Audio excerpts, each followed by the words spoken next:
Ali estão dois generais, o general Heleno, Augusto Heleno e o general Paulo Sérgio. No Rio de Janeiro, na primeira divisão do Exército, onde ele já estava, o general Braga Neto. Todos, vale lembrar que eu estou citando, são generais de 4 estrelas, excetuando evidentemente o ex-presidente da República, e condenados pela primeira turma no chamado Núcleo 1, de acordo com a PGR, da tentativa fracassada de golpe de Estado de 8 de janeiro de 2023. Lembrando que o almirante Garnier foi levado para uma estação da Marinha, também lá em Brasília.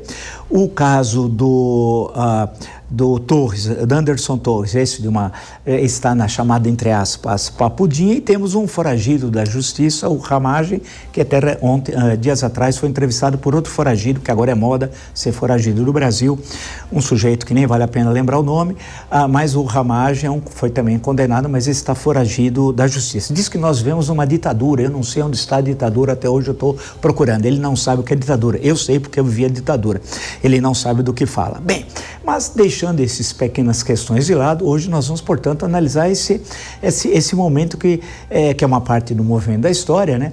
Para ver o que nós estamos vendo, quais são as consequências, o que poderá ocorrer, por que nós chegamos a essa situação. Nós temos aqui entre os nossos convidados, aqui no estúdio, o doutor e professor Carlos Kaufmann, professor de Direito Penal da PUC São Paulo, que já esteve conosco, o professor doutor Rodrigo Prando, aqui do Mackenzie, da Universidade Mackenzie, presbiteriano Mackenzie, aqui de São Paulo. Agradeço os dois estarem aqui no nosso estúdio, e o professor doutor Gustavo Sampaio, que já esteve conosco também, vai entrar de forma remota, professor de Direito Constitucional da Universidade Federal Fluminense, lá em Niterói. E, inclusive, o que eu me lembro, quando eu estive lá correndo, eu vi o professor Gustavo Sampaio em 1977, no Encontro Nacional de Estudantes, preparando o encontro que terminou numa tragédia em setembro na PUC, no dia 22, numa quinta-feira à noite. Eu estava no DCE da PUC e assisti aquilo. Deixando de lado os recuerdos pessoais, que não é o motivo do nosso encontro, discutir justamente esse momento que nós estamos vivendo. Eu pergunto inicialmente ao professor Dr. Carlos Kaufmann, professor de Direito Penal. O senhor considera que a decisão hoje tomada pelo ministro Alexandre de Moraes, relator na primeira turma, e você já conhece todo o processo que vocês estão acompanhando, né? O Brasil inteiro assistiu, é o ponto definitivo? O processo terminou, professor? Boa noite, Vila. Mais uma vez, um prazer enorme estar aqui com você, professor Rodrigo, professor Gustavo, que nos assiste à distância. E como você disse, é um dia marcante, um dia triste, que quando um presidente da República é preso num país, é triste independentemente do lado dele, independentemente de qualquer coisa. Porque, na verdade, por qualquer prisma que se olhe, o sistema está falho. Tá? Mas nesse caso específico, Vila, hoje o ministro Alexandre de Moraes decretou o trânsito em julgado. E eu, tecnicamente falando, e quando a gente tem uma posição técnica, né, eu quero deixar uma posição completamente distante de qualquer anseio político, que quando a gente defende uma posição técnica a favor do Supremo, você é contra o Bolsonaro, contra o Supremo você é a favor do Bolsonaro, a favor do Supremo você é contra o Lula, a favor do Lula, enfim. A minha manifestação ela é completamente técnica, de acordo com o que eu vejo em processo penal. Não é cabível o trânsito em julgado hoje. Eu acho que é um trânsito em julgado, uma decisão assodada, que foge da boa técnica, que foge do processo penal. Justifico. Por quê? Porque, na verdade, hoje esgotou-se aí, e foi julgado, os embargos de declaração foram julgados, e esgotou o prazo de embargo de declaração. Mas ainda tem o prazo aberto para os chamados embargos infringentes. Tá? Só que o entendimento... O que difere um do outro, por favor? Embargos infringentes, é o seguinte, quando tem uma decisão não unânime desfavorável ao réu, quando ele é condenado, mas não por unanimidade de votos, por maioria de votos, é possível um recurso de chamado embargos infringentes.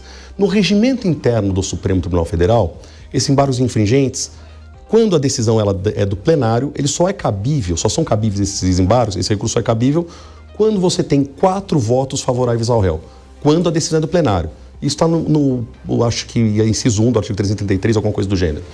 Na verdade, essa restrição de número mínimo de votos, legalmente prevista no regimento interno, é só para embargos no Supremo. Nesse caso, o julgamento foi pela turma. Não há restrição legal no regimento interno com relação à turma. O que há? Há um precedente, que é o entendimento do Supremo Tribunal Federal, em um acordo, um precedente, salvo engano, do ministro Fachin, de 2020. Nesse caso específico, Vila, sendo um precedente que exige um mínimo de 2 votos, o precedente se altera, porque se o precedente surgiu em 2020 dando por 3 votos, ele pode ter sido alterado por 1 voto, por 2, é entendimento, não é impedimento legal. Se é um entendimento, então não cabe ao ministro, já deste momento, negar o seguimento desse recurso, ou seja, antecipar o trânsito em julgado, sem sequer analisar se vai ser interposto o recurso. O prazo está aberto, está correndo até sexta-feira. Então, há o prazo que está vigorando, não sabe se vai ser interposto o recurso. Se for interposto, ele tem que analisar se cabe ou não o recurso. Se ele nega que segmenta esse recurso, se ele fala não cabe o recurso porque este presidente do Supremo impede o recurso, cabe outro recurso chamado agravo interno, que tem que ser mandado por ele e depois tem que ser remetido ao pleno. Então, assim, ainda cabe discussão desse assunto. E por mais que ele diga que não cabe, vai caber ao pleno decidir. E vou dizer por que não tem essa lógica. Desculpe se eu me alongar, Vila, que eu sei que tem outras opiniões, e desculpe que eu me alongar porque entrou no tema específico. Por que não tem lógica esse número mínimo no julgamento da turma? Tem lógica no Supremo. Por exemplo, o número mínimo no Supremo, tá certo? Você, quando tem embargos infringentes no Supremo, exige pelo menos 4 votos, ou seja, se você tem menos de 4 votos, você já tem uma maioria, tá, absoluta, mais de 2/3, por exemplo, decidindo pela condenação. Então, certamente você não vai conseguir reverter isso, porque o pleno vai julgar novamente os embargos. Quando você tem uma decisão pela turma, não é a turma que vai julgar, é o pleno que vai julgar. Então, se você tem um voto aqui, você pode ter mais 5 do outro lado, você pode reverter esse julgamento. Então, não tem lógica cabível para você impedir um julgamento de embargos infringentes, tá, por um número mínimo de votos com o julgamento da turma. Então, eu entendo, voltando à pergunta, trânsito em julgado assodado, desnecessário, a meu ver, incabível pelas regras legais, porque ainda tem prazo de recurso aberto. Eu vou passar daqui